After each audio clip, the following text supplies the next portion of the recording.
ఒకవైపు మోదీ గారి నాయకత్వం, మరోవైపు చంద్రబాబు నాయుడు గారి విజన్, లోకేష్ అన్న speed, power star Pavan Kalyan గారి శక్తి, ఇవన్నీ కలిస్తే ఆంధ్రప్రదేశ్ లో డెవలప్మెంట్ అన్స్టాపబుల్.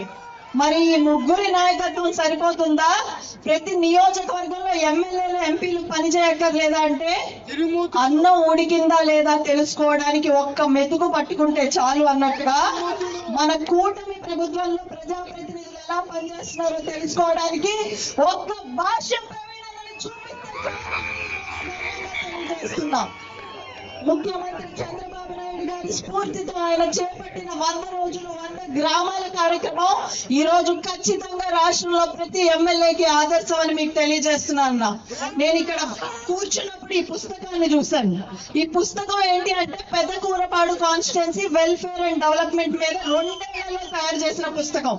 నేను ప్రతిపక్ష నాయకుల అధ్యక్షుడికి ఒకటే సవాల్ విసురుతున్నా.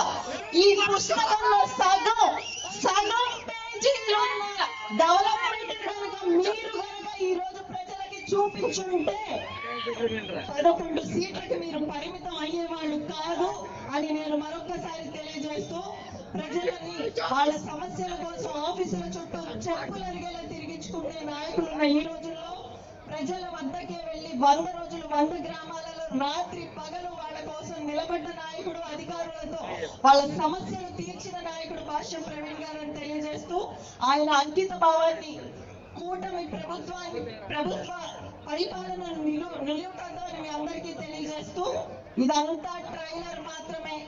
అసలు సినిమా రానున్న 3 సంవత్సరాల్లో ఉంది. నాయకులు వస్తారు, నాయకులు వెళ్తారు, కానీ తరాలను మార్చే నాయకత్వం చాలా అరుదు.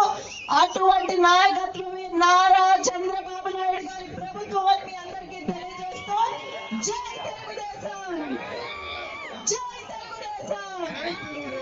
ధన్యవాదాలు.